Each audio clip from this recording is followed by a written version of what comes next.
Today I'm diving into uncharted territory. I'm going to be trying to recreate the Bumble Buzz octave fuzz pedal, with its reputation for being wild and unruly with no controls. Will my 22 years naval engineering experience be enough for me to be able to recreate this beast? Let's find out. So we're doing this fuzz on VeroBoard just because the circuit is absolutely massive, and I know there's no controls, so it seems like it's not massive, but it is. Mr. White definitely had an eye for the circuit, and this one is massive. Well, it's massive on the scale that I build them. Probably to other builders this would be small if you're building on PCB. So this is what we're going to be using. We're using strip board or VeroBoard, which is basically a solid board with copper strips on it. And we can cut the copper strips to make the circuit how we want to make it. I'm going to go ahead and cut it to the size that we want, which for me would be 19 holes across and 14 holes down. Now I know before anyone tells me there are amazing ways to cut these circuits. Craft knife or some sort of saw, whatever. I'm using a standard blade, just a hacksaw blade. The reason, and I have actually got a handle for it now. Cheers Glyn, my father-in-law Glyn keeps berating me for using just a random hacksaw blade. But on board a warship, anyone who's ever served in any sort of engineering sort of capacity on a warship, you will know that when you get into the workshop in need of a hacksaw, you'll get down to the bottom of the hacksaw drawer and all that'll be in there is some old blades. So I've got a taste for hacksawing with just the blade and not using the actual hacksaw itself because I've had to adapt to it. And I know now I can afford a hacksaw and I'm sure sides I can have my own, but I just quite like still doing this.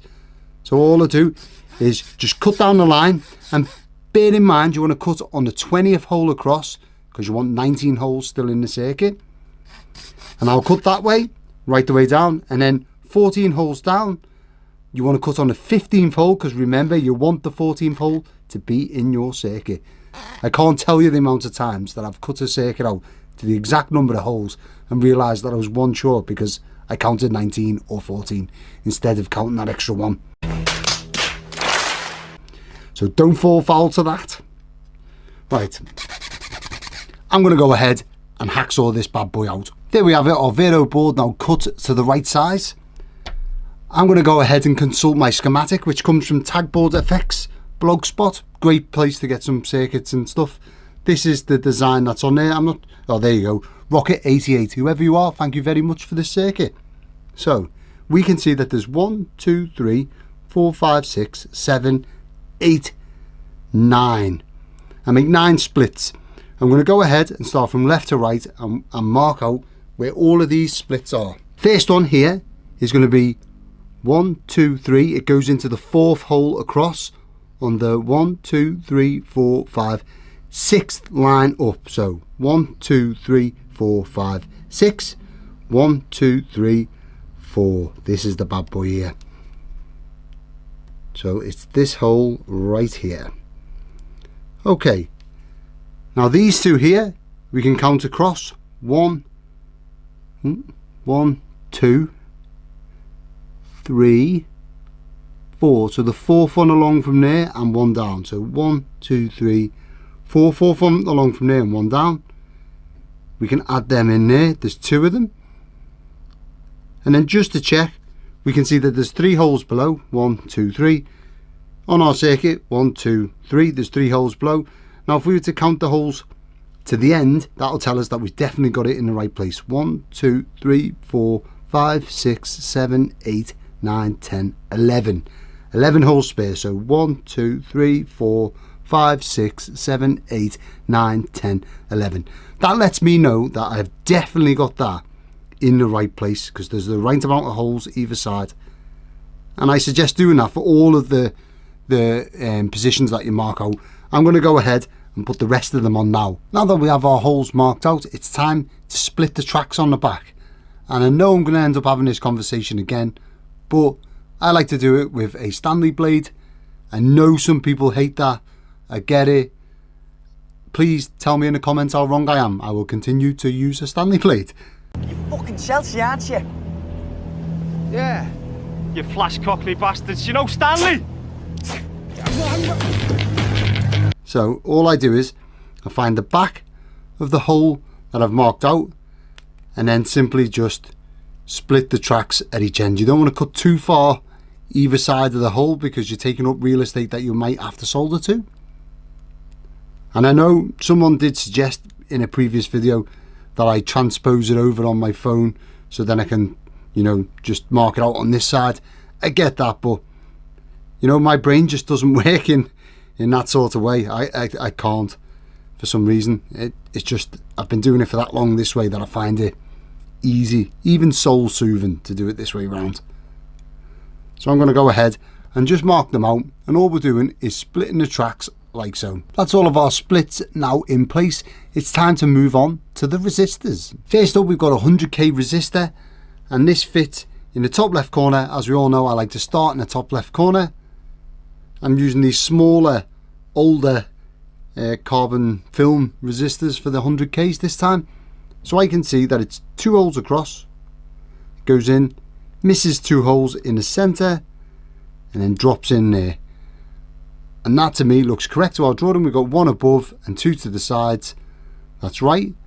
And then all I'm going to do is my usual method of bending the legs out a bit so it's in place, soldering that in, and then we'll move on to the next resistor. I'm going to go ahead and fit all of the 100k resistors now. There's all of our 100k resistors fitted on the board. I count 4 of them. I may be wrong. I'll have another check through later on. All soldered up. Now I'm going to move on to the 10k resistors, and then I'll just keep going until I've fitted all of the resistors on the board. On our drawing we can see that there's a 330 ohm resistor needed. I don't have a 330 ohm, but I do have 3 120 ohm resistors. So if we put our fluke into ohms, let's move it so you can see it. Just measure these quickly. These are all going to measure roughly 120. Now I realise that my maths isn't amazing, being an old chief engineer, mechanical, not electrical. Clever people in the Navy went electrical, and the not so clever people went mechanical. That's basically how it worked when I first joined up. They used to do like an aptitude test, and if you passed the test you went electrical, and if you didn't they give you the big hammer and stuck you down an engine room basically. Anyway, so I know that this all doesn't add up to 330k, which is what the point I was trying to get to. However, 340k is probably the closest I'm going to get to it with what I have in stock. So this may wreck Jack White's tone for the Bumble Buzz, but that's all I've got, so that's what we're going to do. Now, I like to do this helicopter thing that I've shown probably a million times now and really annoyed my regular viewers with. Just test that out now. If we put it to ohms, there's our 2 legs. We can see that we've got 360.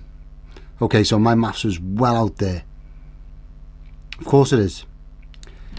Right, back to the drawing board. Back from the dead. Look at that. Right, I've went with a 100k resistor in series with 2 120k resistors. Now these 120s are slightly under spec, in the hope that we might get closer to the value that we're trying to get, which of course is 330k.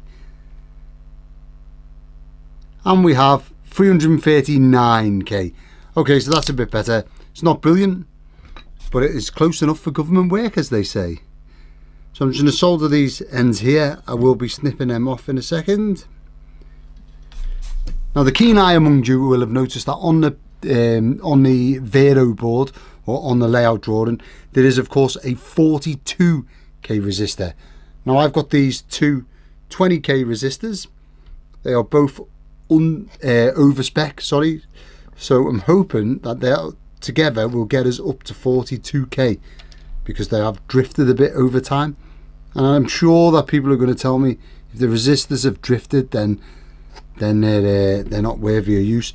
Well, they've either drifted or they were, you know, a high tolerance or whatever. Back in the day they had like a 5 or 10% tolerance. So I'm hoping that these 2 together are going to get me somewhere close to 42, but we'll see.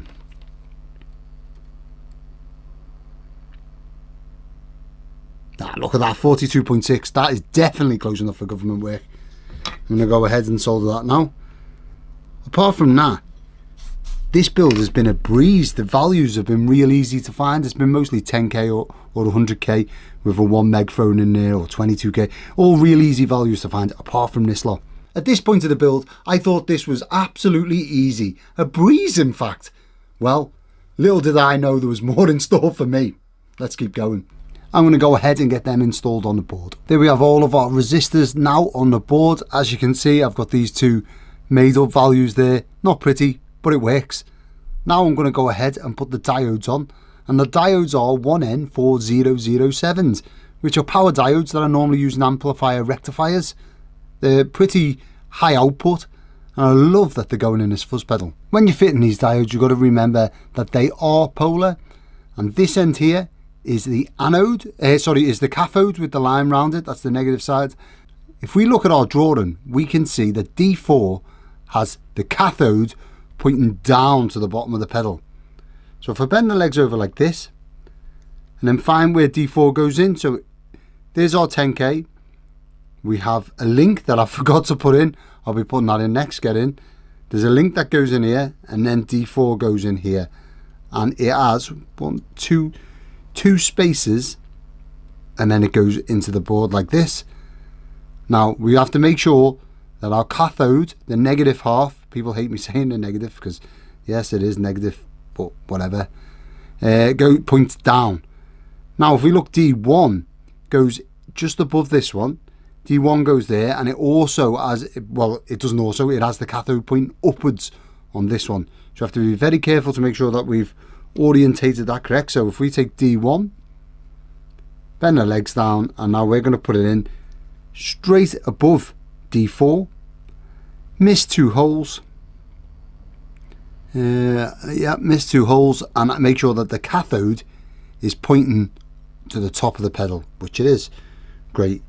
You don't want to mess them up because that can actually stop the pedal from working if you get them in the wrong way round, and no one wants to split this down or take it out of a pedal once you've fitted it to try and fault find or remove them from the board. It's just a pain. It's better to check twice now and then not have to worry later. All our diodes are in place. I'm going to go ahead now and add in that damn link that I missed earlier on. I like to put the links in before I put my resistors in, so I don't know why I jumped the gun there, but I did. I'm just going to take a length of my wire. This is unsheathed wire. I can see the top of the link goes in one below this 100K, and I can see the bottom of the link goes all the way to the bottom. So I'm just going to pull that through, pull it tight to the board, and there we go. Now if I give that a solder, as you can no doubt see, I've got a totally inappropriate tip on the iron today. It's a big one. I've been soldering a lot of tag boards, so I tried this big tip, and it really is easy to solder a tag board with. Not so good for this little Vero strip board stuff though. It's been quite a challenge. Of course though, me being me, I haven't gone, let's put a smaller tip on because I'm soldering something intricate. What I have done is just struggled my way through it because that's what I do.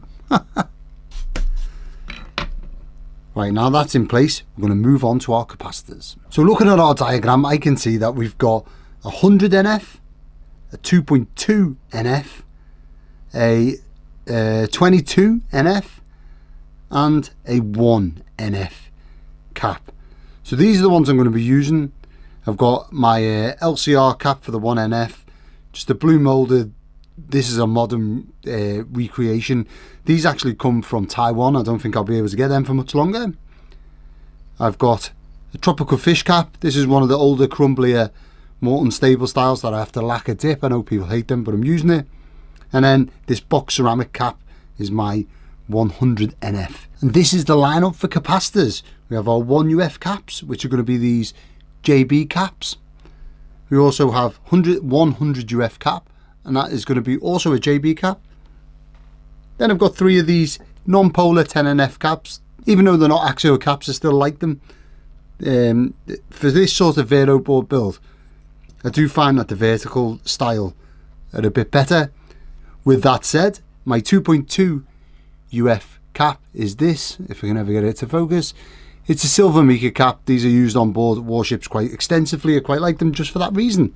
I'm going to go ahead and fit them, but before I even fit one, let's take a look. The first one to go in is this 100 UF cap.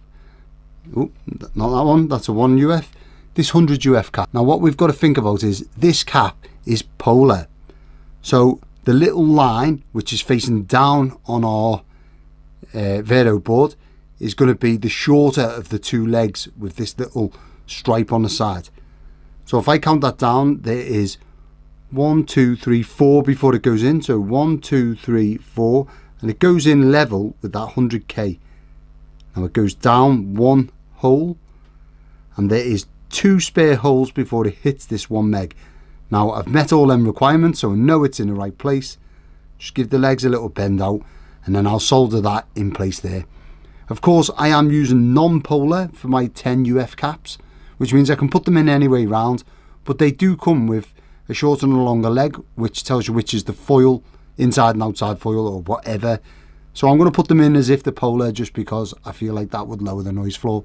It certainly would in a high power amp, maybe not so much in something like this, but I'm going to do it anyway. Here's the board we're working with so far, all soldered up. Next thing is to add in our 4 transistors. Now I haven't got the 2N2222s that it states on the board, but they're just NPN general purpose transistors. I'm going to see what I can pull out my bag of tricks. So I have these BC549Cs. I've used them in a few builds lately, including the Cornish Fuzz that I did. That sounded good, so I'm going to go ahead and use them. To figure out where we're going with this, we can see on our drawing that each transistor is labelled collector, base, emitter, and on all of them the collector is pointing to the top and the emitter is at the bottom. So that'll make it real easy. Once we've figured out which way round one of these goes, we can put them all in that way. So I'm going to connect my Peak Atlas DCA 55 to a transistor. Now of course you can get one of these DCA 55s through my Amazon affiliates link, and you'll help the show grow. I'll get a small kickback. There's no extra charge to yourself. How slick was I saying that then? Right, this tells us that it's an NPN silicon transistor. Good. Tells us the pin out, which is what we're after, but just out of interest, I just want to see what the HFE is. I've gone past it, of course. 444, so it's quite a high gainy, well certainly in fuzz face terms, that's a super high gain transistor, which is good. Leakage doesn't matter because it's silicon. We can see that our red is the emitter, so we want that to go to the bottom, and our green is the collector, so we want that to go to the top. So we can see that our transistor is orientated the exact same way as a 2N2222. So I'm going to go ahead and just put all of these in there the way that it looks like on the board. Transistors now on the board, we are ready to go. Next stage is going to be to add in the wire that attaches to the board, so then when this fits inside the enclosure, I don't have to worry about running wires to it. I know some people, like my friend Simon from JSA Effects Pedals, he adds like little metal loops on there so then he can just attach to it when it's in the pedal. Great idea. I don't do that. I'm going to attach the wires now. Then I'm going to run my Stanley blade along each line on the bottom to make sure that I haven't got any connections, unwanted connections, any flux and anything going in between them that's making a short, or even just any filings or absolutely anything. Slide this through there on every single one of them, but there's no point in doing that until I've added the wire. And here we have the enclosure. I can't believe I haven't shown this yet. So I didn't want to go too close to the old Bumble Buzz enclosure, but I did steal a colour scheme. So I've got black and metallic black and yellow with a fluorescent yellow underneath. I was talking to Joe from the Gig Rig over this week where we're coming up with some sort of bass pedal, which is amazing. But he described the finish that he wanted as dystopian, and that's pretty much what we're going for here, is a dystopian finish. Of course, there is no controls on the Bumble Buzz, so that gives me plenty of scope to just go mad with the size of the artwork, so I have done. We've got our standard input and output jacks and gold pin 3-pole double throw, and our normal DC jack circuit, and I'm going with this black LED bezel. Now my plan is to put the bezel over where the loop of the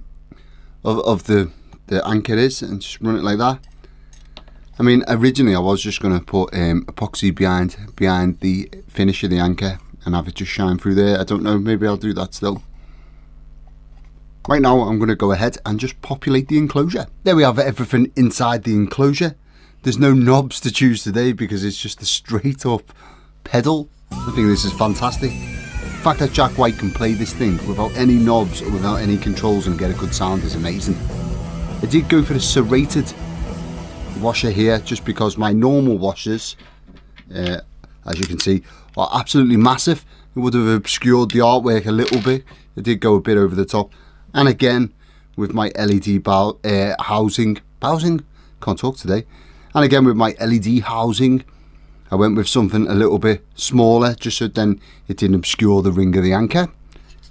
As far as wiring this thing up goes, we are literally wiring up in, out, positive, negative. It's going to be real easy, but I'll run through each wire just so then if you're new to this and you're building one of these for the first time, you can copy exactly how I wired it up. I almost forgot to mention, I didn't go with my skeleton jacks, so the old switchcraft style jacks, just because I drilled the holes too big. On my stepper bit, these are like 4 steps in, and the stomp switches and these jacks are like 5 steps in. I must have got a little bit overzealous when I was drilling this enclosure. No matter, it just means that we've switched to the ones that I usually use for like battery powered pedals, like Fuzz face and stuff. Fine. Right, so first connection is on this right hand side, and this is the output.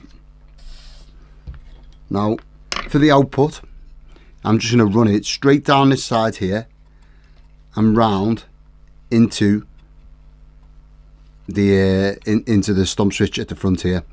I am going to try and tuck it down the back, just that underneath here, just because this is technically an extra route. Do you know what? It's really annoying me. So because I like normally one wiring loom, this is adding another route into the switch. I don't like how it looks.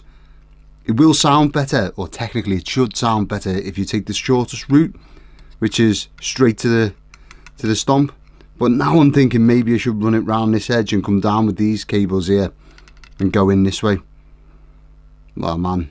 Joe, what are you talking about? The wiring route will sound better? Well, maybe. Not better, just different. I think the proximity of wires to other wires and to parts of the circuit make a difference in the sound. Now the question is, does it make much difference in this particular fuzz pedal, or does it make no difference at all? Or can we even hear the difference? I would love to know your thoughts on this subject in the comments. I mean, parasitic inductance is a real thing, right? But does it matter in guitar effects pedals? I think I'm going to go the long way around because it's me. So you should really take the shortest way, and that should be like your goal for all your wiring. But because I'm me, I'm going to go round this way, and it's going to come out this end here, and that's the way I'm going to go with it. Why not? I have a real weird way of wiring things up, and do you know what? You find out as you develop in your pedal building style, you'll have your own style, and it'll be like a specific way that you do things. Like maybe it's the way that you mount an LED, or just something. There'll be something that you do that's different to everyone else. Right, there's that on there. I do like to snip off the excess. That rat pedal I worked on recently, they just did not bother snipping off any excess whatsoever. It's insane. Right, so next two, we've got these. This is the live and the ground here. We're not going to mess with them. We'll go straight to the input. So that's going to come round and follow the same route as our output wire to the switch. But instead it's going to go into the front left, as from my view anyway, the front left jack, which is the input. As ever, I'm using my silicone wire, which is real easy to strip, real easy to work with when you're running, and it doesn't burn when you're trying to solder it in. I hate that little, like when the heat affects the sheathing, it like recoils or goes all wonky, or worse still, melts. I just can't stand it. But this stuff doesn't do that, which is great.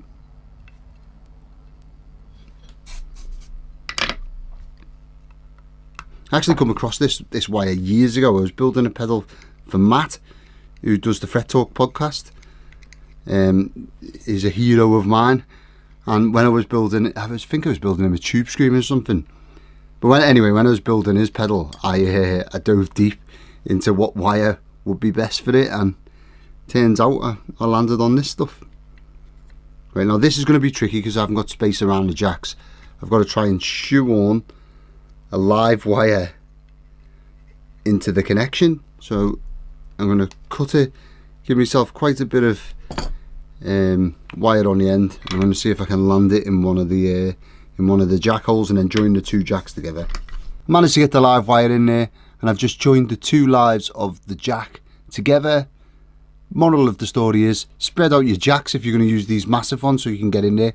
Don't fit your LED until after you've done all the wiring. Well, that was fun. I'm going to try and tuck that wire away now just to keep it nice and neat. Next we've got our ground wire. Right, I'm going to run this round using the same route as the live wire, just because I don't want another wiring loom. Everyone knows how much I hate having too much of a busy pedal. And I'm going to cut this so then there's loads sticking out the top. What I'm going to do is I'm going to strip it right where it meets the earth terminal. Well done, Joe, you just let it escape. And the reason why I'm going to do that is because if I strip it there, I can poke it through and solder it in, and then I'll have this large bare wire sticking out the top, and I can solder both of my input and output jacks to that wire, so they're kind of hardwired to the DC jack. No particular reason, that's just the way I normally do it.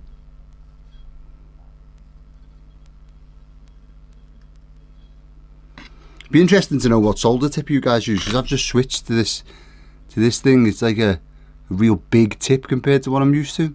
I used to have like a flat tip, but like a size smaller, size or two smaller, I would have thought. I wonder what type of tip everyone uses. Anyone use like one of them cone shaped ones, or does your soldering iron even allow you to change tips? That's a question. I met a ton of people at the guitar show, at the Birmingham guitar show at the weekend.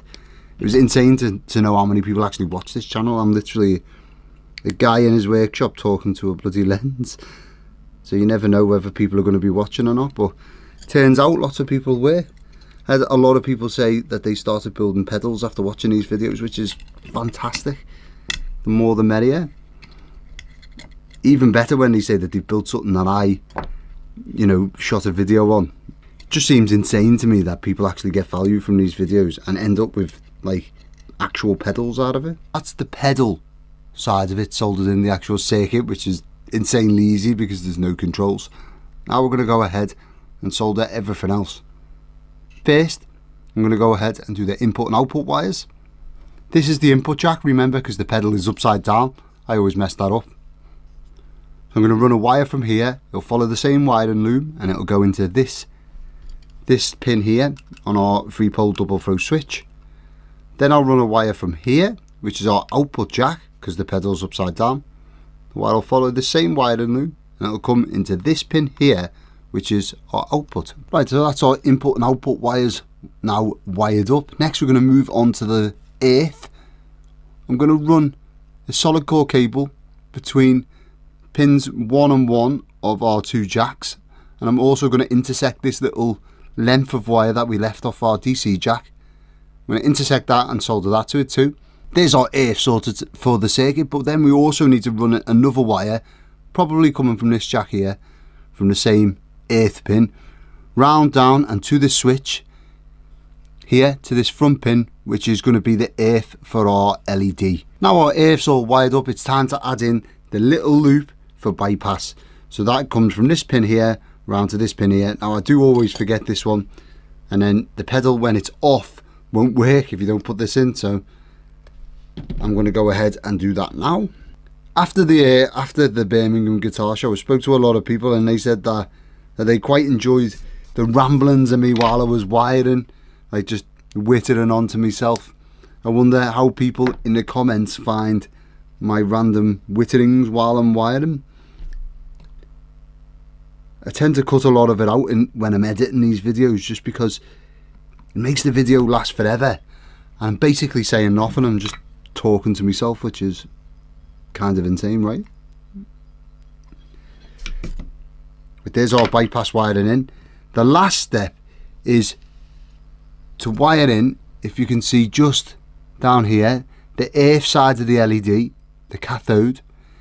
we need to attach that to ground via a resistor, and it attaches to ground via these pins here.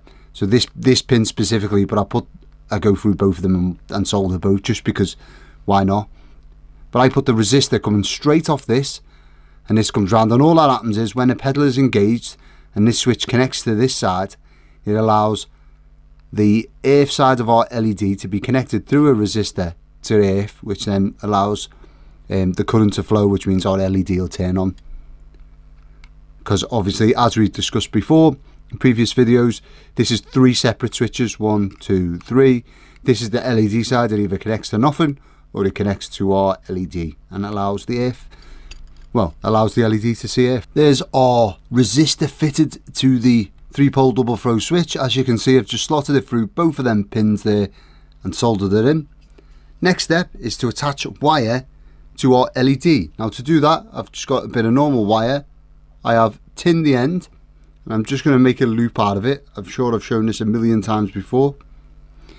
If I make this sort of loop here, if my camera ever focuses, yeah, I make a loop like that, and then I'll wrap that round the LED leg, hold it with my snips and just give it a squeeze and give it a mechanical connection.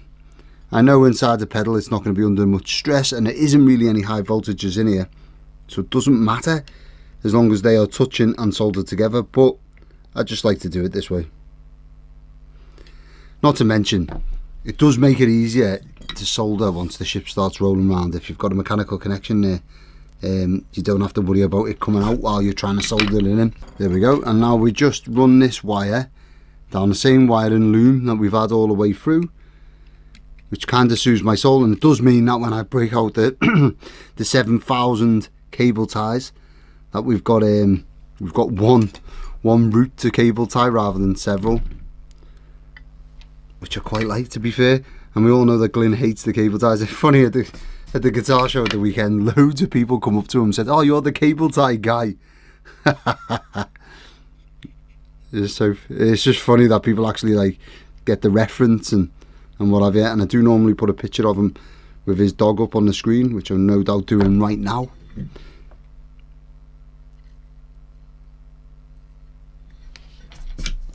This YouTube thing's just mental. I can't believe where it's got to. It's even got to the point where my 5-year-old daughter, if you ask her what daddy does, she doesn't say a sailor, she doesn't say an engineer, she doesn't say anything like that. She just says a YouTuber, which is insane, because I'm not a YouTuber, I'm just a guy who makes pedals in his garage. But it's funny how the world sees you, isn't it? There we go, that is it fully wired up. I'm going to go ahead and get some cable ties on this, and then we'll put it together. There isn't much to do knob wise or what have you, so it's going to be real easy just to put the bottom on, and then we'll hear how it sounds. There we have some cable ties in there. There wasn't really much room to get many of them in there, but that's the pedal finished. I think Mr. White would absolutely approve of this. He likes old components, he likes old stuff, he likes stuff to be made quite robust. I mean, I feel like this would be a robust pedal for him to stand all over. I'm thinking back to the video of what's it called, It Might Get Loud, where he's like got his guitar on the floor and he's stamping on it to get some sounds out of it. Love that.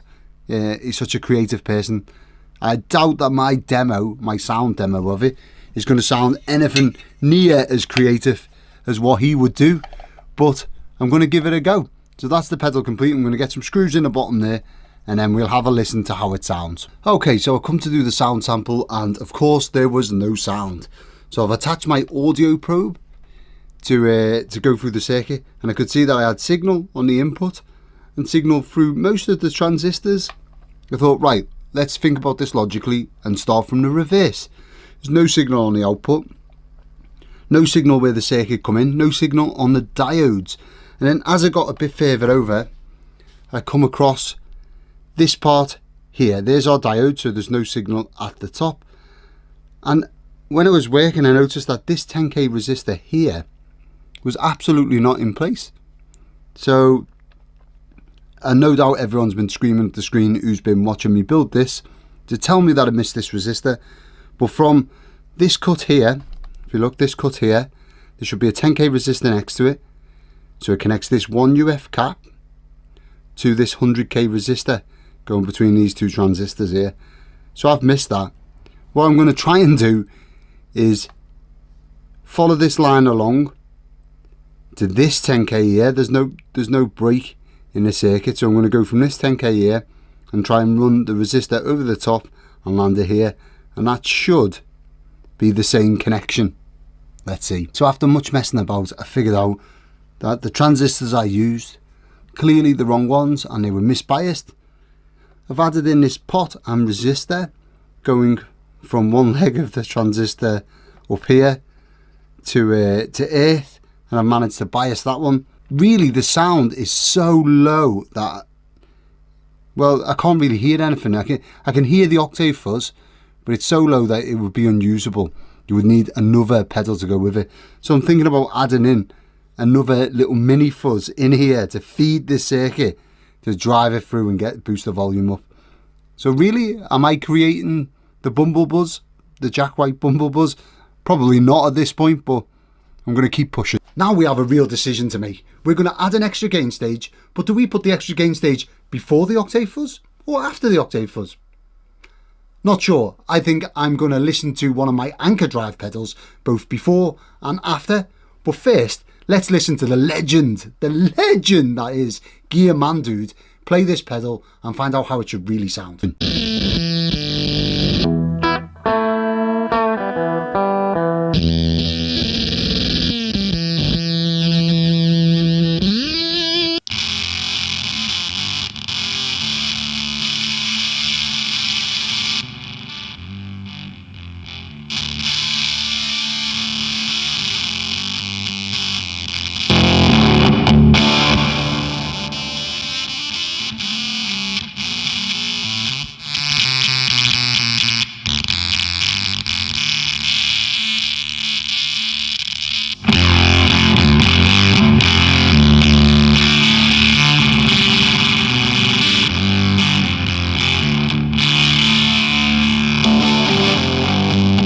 Hopefully you guys heard the same thing as me there, which is that if I add the extra gain stage on the output of this pedal, so if I remove the output here on this switch and put that as the input to the gain stage and then put the output of the gain stage going to here, it's going to sound better than placing it on the input. It just sounded, I don't know, more dynamic, less compressed, louder, which is always a good thing. And I suppose Jack White plays pretty loud. I mean, the program he was on was called It Might Get Loud, and it definitely did. Now, which gain stage are we going to use? Of course, we mentioned it before. I'm going to go with the Fuzz. Now, normally I wire these on tag board.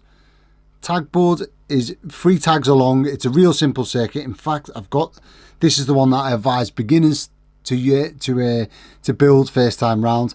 And I'm going to go a bit of a mix between this version, which has a 1N4148 diode, and this version here, which states a 1N914 diode.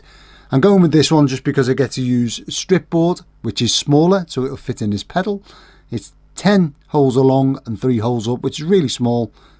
So I'm going to build it like this. I'm not going to use an MPSA 13 or a 2N3904 transistor like my 2 Jordans here, because I don't have one to hand. I'm going to use the same transistors that I used in our pedal. So first things first, let's get this circuit board done. 10 along, 3 up. There's 1 split which is in the bottom row, and it is the 5th tag along from the left. So you'll have 4 tags with no split, a split, and then 5 tags, no split. And that is that. First component on the board is going to be R1, which is this here, our 10k resistor. And that is basically just limiting how much voltage comes into the pedal. Now I've got a problem because I'm going to be lying this board on this back, I nearly said back bulkhead then, thinking back on a ship, on this back wall here. I'm going to have to make the components small enough to fit in, and I like to stand my resistors up on end. I think I'm going to have enough space to stand it up on end, so I'm just going to go for it. And if I don't have space, I'll worry about that afterwards. So this goes in the 2nd hole along. Ah, there's definitely 2 more cuts there. So look, the way that drawing is drew out, you can see that R1 and C1 go over the top of cuts. So I've clearly missed them out. I'm going to have to add them in.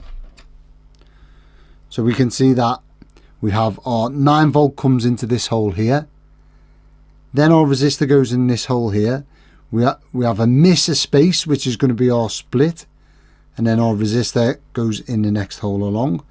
And then we have the same thing on the opposite side of this strip, on the same line, where C1, which is our output capacitor, goes in. Now C1 on our drawing leads to a pot, which is 100k audio, so 100k log pot, and that is like a master volume for this fuzz. However, I'm actually not going to put that in because the Bumble Buzz is meant to be loud and it's meant to have no controls, so I'm not going to put it in. I know some people may disagree with that. I certainly didn't agree with the Bumble Buzz having no controls, but that's the way that Jack White had it, so that's the way that I'm going to go for this bit. Even though I clearly understand before people tell me in the comments that I'm no longer making a Bumble Buzz, I'm doing my own thing. I know, but this is what I'm going to do. There's our first resistor in place. Next I'm going to go to C2, which is just below that, and that is our input cap, as our input comes out the bottom here. This cap is polar. It's a 4.7 microfarad, 4.7 UF cap, and the negative side is going to point to the bottom. So I'm going to put that in right here. It goes in line with R1 there. Now that kind of does stick up off the board a little bit further than R1, which is further than I want, and that's because the shape of the legs. I'm just going to flatten them out, probably with the correct tool. Well done. And this is where your Nipex flat nose pliers comes into play. So easy to just flatten out the legs using them. Perfect. Flatten them out, and maybe I can get this just that tiny bit lower to the board, so then I can squeeze it in behind the stomp switch. Next is going to be a diode. Now on this drawing that I'm following now, it says a 1N914, which is the most common I see for these circuits, but I've had lots of luck with using a 1N4148 diode, which is what I'm going to use today.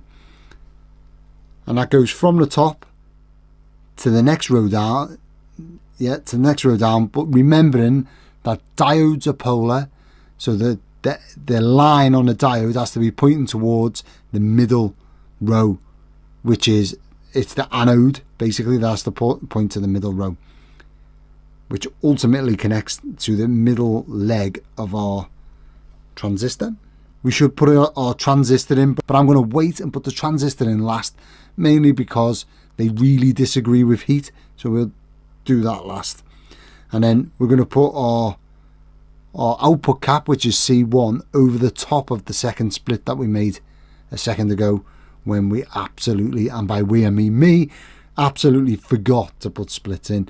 I'm using this 100 NF or 0.1 microfarad ceramic box cap, just because, one, they're old, so it ticks that criteria, and two, they're just really easy to use on these strip boards because they fit in the right hole spacing and stuff. And that's really weird for me to say because I absolutely never do things the right way. But that'll do. Here's me telling you to support your work and stuff, and I'm using a set of snips to do it.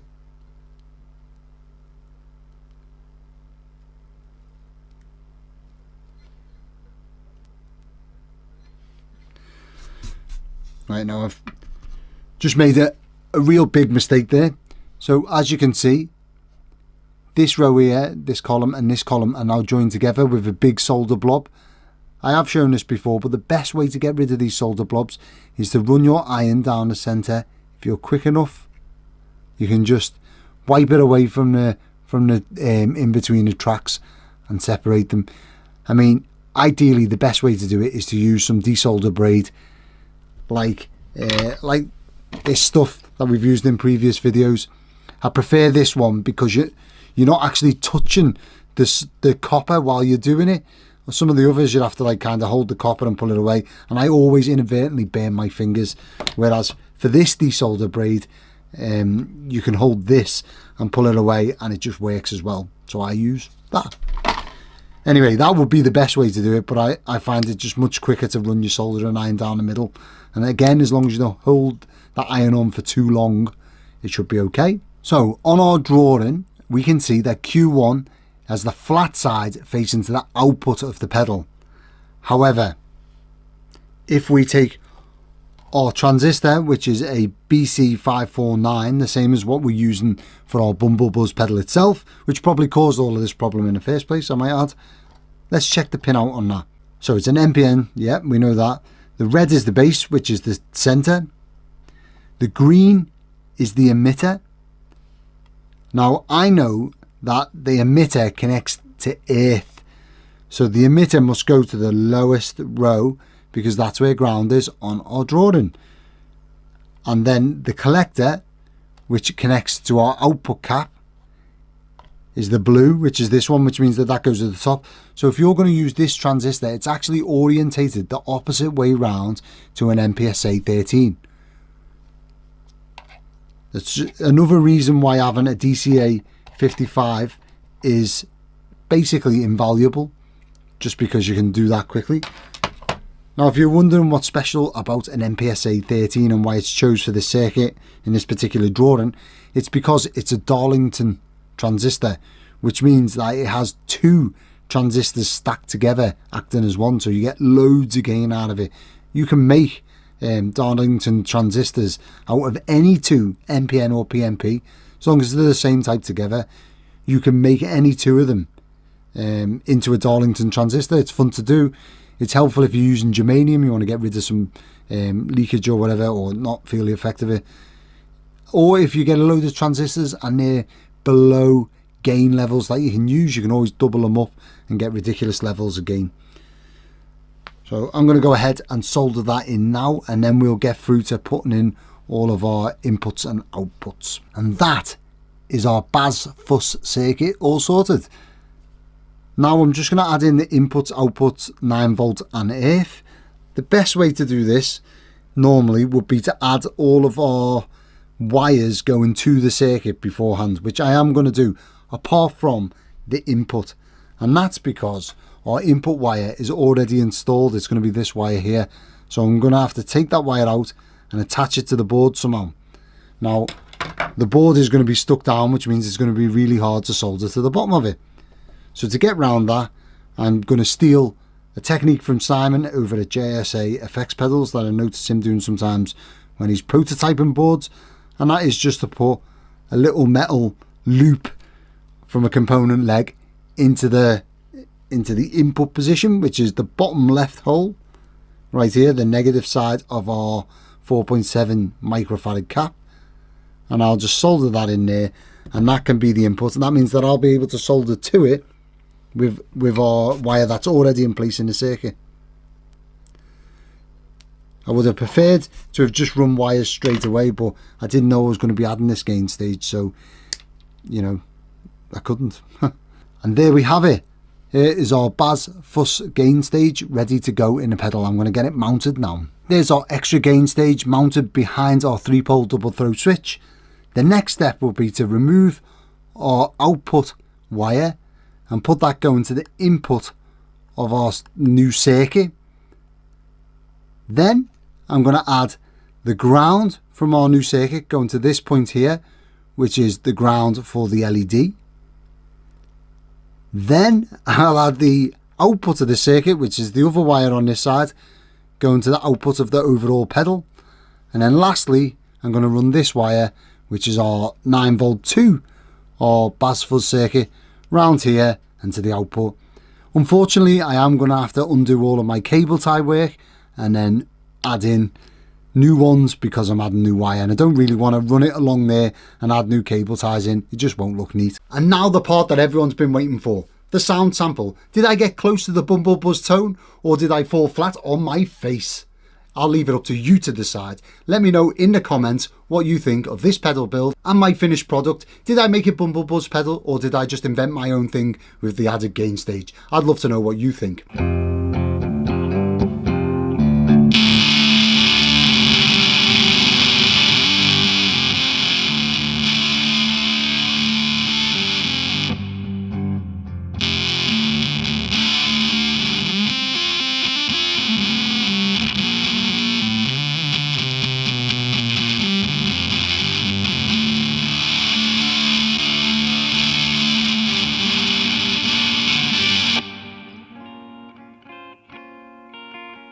If you like this video, you're going to love this video, where I attempt to get Gary Clark Jr.'s legendary thick tone using a tag board and a Zen drive circuit.